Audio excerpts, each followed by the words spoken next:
Hello students, RC education hub Bansur की online class में आपका स्वागत है। देखिए बच्चों, राम लक्ष्मण परशुराम संवाद का पहला पद आज हम पढ़ने जा रहे हैं। इसको ध्यानपूर्वक आप पढ़ेंगे। नाथ शंभु धनु भंजनी हारा, होइए क्यों एक दास तुम्हारा। आएसु कहा कहिए किन मोही, सुनी रिसाई बोले मुनि कोही। सेवकु जो जो करे सेवकाई, अरी करनी करी करिए लड़ाई। सुनऊ राम जेहि शिव धनु तोरा, शेष बहु समसोरी पुमोरा। सो बिलगाओ बिहाई समाजा, न तय जाइए मारे जाइए सब राजा।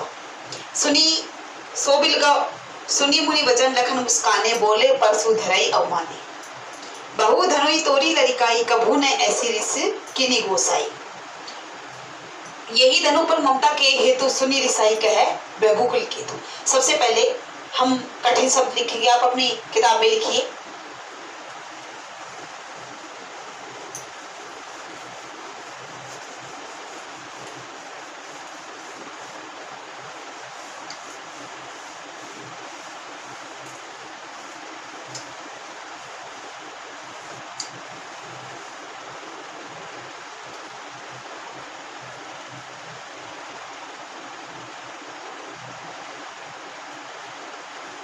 कठिन शब्दों में हम देखें, नाथ होता है स्वामी।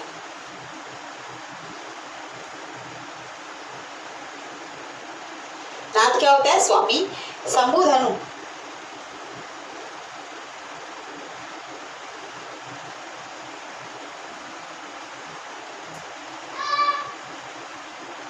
शिव धनुष। भंजनिहारा, देखिए बच्चों, कठिन शब्दों पर ध्यान दे सभी। नाथ होता है स्वामी, आप अपनी बुक में लिखिए। शंभु धनुष शिव धनुष। भंजनिहारा तोड़ने वाला। होइए होगा या हो सकता है। केहू कोई। दास सेवक। सेवकाई सेवा करना। आयसु आज्ञा या आदेश। कहा क्या है? कहिए कहना या कहिए। रिसाई क्रोधित। ठीक है, कोही क्रोधी, क्योंकि इसमें प्रत्यय लगा हुआ है, इसमें प्रत्यय लगाएंगे। सेवकु सेवक या दास। अरी करनी शत्रु जैसा कार्य, इसको शत्रुता कहते हैं। लड़ाई लड़ाई, जिसने। रिपु शत्रु का पर्यायवाची, दुश्मन का पर्यायवाची। बिलगाओ अलग करना। लड़िकाई बचपन में। गोसाई स्वामी मालिक, जिसे हम कहते हैं। और रघुकुल केतु क्या होता है? रघुवंश की कीर्ति या रघुवंश का सम्मान या मर्यादा। अब इसका भावार्थ देखिए सभी अपनी किताब में। शुरू करते हैं। प्रस्तुत पद के माध्यम से महाकवि गोस्वामी तुलसीदास जी राम लक्ष्मण परशुराम संवाद, राम लक्ष्मण परशुराम के बीच जो बात हुई, वार्तालाप, इसका वर्णन करते हुए क्या कहते हैं? नाथ शंभु धनु भंजनी हारा, होइए क्यों एक दास तुम्हारा। जैसे ही श्री राम ने शिव धनुष तोड़ा, क्रोधित मुद्रा में परशुराम जी वहां पहुंचे और सवाल जवाब हुआ, तो श्री राम ने क्या कहा कि हे स्वामी, शिव धनुष तोड़ने वाला तो कोई आपका सेवक ही होगा। क्या कहा श्री राम ने? कि हे स्वामी, शिव धनुष तोड़ने वाला तो कोई आपका दास ही होगा, सेवक ही होगा। दूसरी पंक्ति देखिए। आयसु कहा कहिए किन मोई, हे मुनिवर के क्या आदेश है मुझे कहिए, क्या आज्ञा है मुझे कहिए। सुनी रिसाई बोले मुनि को, यह सुनते ही मुनि परशुराम क्रोधित होते हुए बोले। फिर से देखिए दोनों पंक्तियों का अर्थ।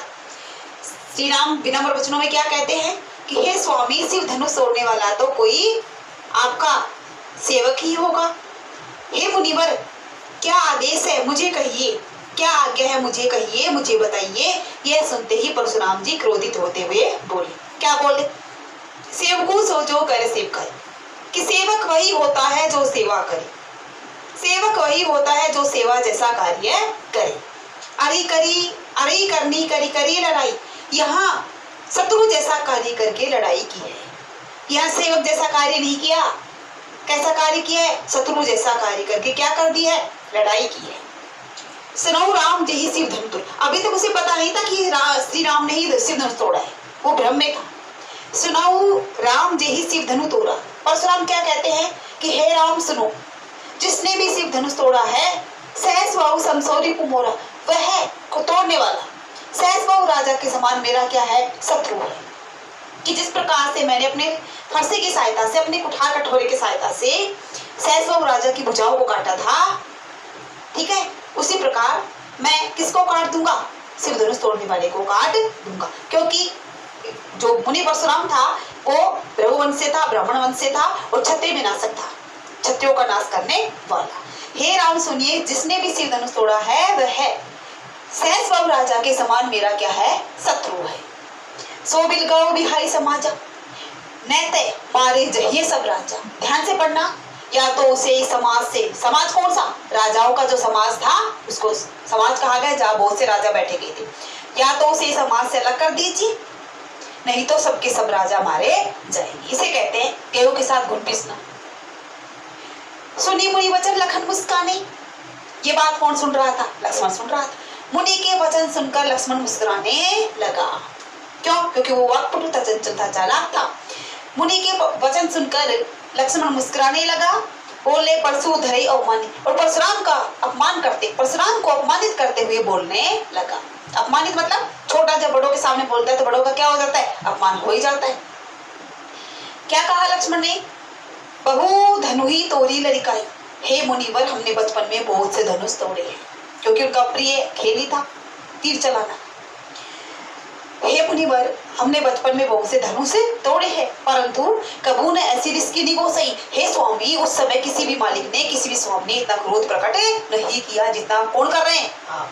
हे स्वामी, हमने बचपन में बहुत से धनुष तोड़े हैं, परंतु उस समय किसी भी स्वामी ने इतना क्रोध प्रकट नहीं किया। यही धनु पर ममता के हेतु। हे मुनिवर, इस धनुष पर ही आपकी इतनी ममता क्यों है? इस धनुष पर ही आप इतना प्रेम क्यों प्रकट कर रहे हैं? किसने कहा? ये लक्ष्मण ने कहा। सुनी रिसाई कहे भृगुकुल केतु, और यह सुनते ही मुनि परशुराम क्रोधित होते बोले कि यह भृगुवंश की क्या है? कीर्ति है। यह भृगुवंश की क्या है? कीर्ति है। भृगुवंश की क्या है? मर्यादा है। मतलब भृगुवंश की मर्यादा क्रोधित होते हुए बोले। दोनों ही बात बताई गई इसमें। शिवधनुष को भी भृगुवंश की कीर्ति बताया गया है, और कहीं कहीं आपको पढ़ने को मिलेगा कि भृगुवंश की जो कीर्ति थी कौन थी? परशुराम। आगे दो पंक्ति और बची हुई, इसको ध्यान से देख लेना। रे नृप बालक, नृप बालक होता है राजकुमार, क्योंकि नृप राजा का पर्यायवाची है, बालक बालक राजकुमार। रे नृप बालक कालवश, कालवश क्या होता है? लिख लो आप अपनी बुक में, काल के वशीभूत। काल के वशीभूत, काल यहाँ समय से नहीं या मृत्यु से लिया गया, काल के वश में। बोलत यानी बोलता है, तो यानी खुद को, अपने आप को संभाल का मतलब संभाल। हे राजकुमार, मुनि परशुराम क्या कहते हैं कि हे राजकुमार, तो काल के वशीभूत होकर बोल रहा है, तो काल के वश में होकर बोल रहा है। मुझे तेरे सिर पर तेरी मृत्यु मंडराती हुई दिखाई दे रही है, अपने आप को संभाल। अपने आप को संभालने का मतलब क्या है? अपनी वाणी को क्या दे? विराम दे। धनु ही सम त्रिपुरारी धनु विदित सकल संसार। इसमें कुछ कठिन शब्द रह गए थे और लिख लेना। धनु यानी धनुष, सम यानी समान, त्रिपुरारी धनु शिव धनुष, विदित यानी जानता है, सकल यानी सारा, संपूर्ण, और संसार का मतलब संसार। परशुराम ने क्या कहा कि हे राजकुमार, तू काल के वशीभूत होकर बोल रहा है, अपने आप को संभाल, अपनी वाणी को विराम दे। यह धनुष कोई साधारण धनुष नहीं है, यह बात सारा संसार जानता है कि यह शिव धनुष है, अर्थात कोई छोटा धनुष नहीं है। तो ये इसका भावार्थ था। बेटा इसको आप वीडियो के माध्यम से ध्यान से सुनना और अपनी नोटबुक में भावार्थ को नोट कर लेना, ठीक है। अब व्याकरणात्मक टिप्पणी पर प्रकाश डालते हैं। एक बार देखो, सबसे पहले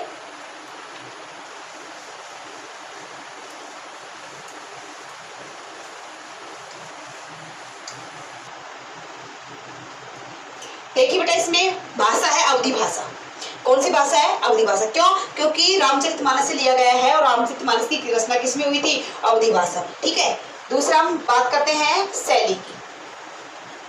किसमें शैली कौन सी है? इसमें व्यंग्यात्मक शैली भी है, ठीक है, इसमें वर्णनात्मक शैली भी है। कौन सी शैली? व्यंग्यात्मक और वर्णनात्मक। नंबर 3 बात करते हैं अलंकारों की। किसकी? अलंकार। वर्णों की आवृत्ति के कारण बार बार देख लेना आप कौन से वर्ण बार बार आ रहे हैं, क्योंकि पहली दूसरी पंक्ति में, पहली पंक्ति में बीच बीच में भी बहुत से वर्णों की आवृत्ति क्या हुई है, बार बार आप खुद देख लें। इसको अनुप्रास अलंकार है। कौन सा अलंकार है? अनुप्रास। जो मेन अलंकार है वो आपको देख बताते हैं। इसमें एक पंक्ति आई होगी, ध्यान से देखो अपनी पंक्ति को बुक में। सहस्रबाहु समसोरी भूमोरा, ठीक है, सहस्रबाहु समसोरी। पंक्ति नंबर 4 को देखना ध्यान से, इसमें है उपमा अलंकार। कौन सा अलंकार है? उपमा। क्योंकि शिव धनुष तोड़ने वाले की तुलना किससे की है? सहस बहू राजा से। किससे की है? सहस बहू राजा से। ठीक है, इसके बाद और देखो, इसमें एक और है लास्ट पंक्ति, धनु ही सम त्रिपुरारी धनु विदित सकल संसार।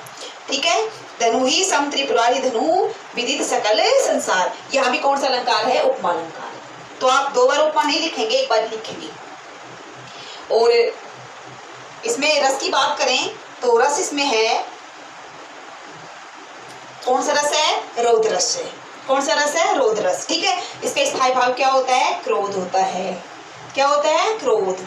जहां क्रोध का भाव उत्पन्न होता है वहां कौन सा रस होता है? रौद्र रस। तो इसको आप ध्यान से देखना।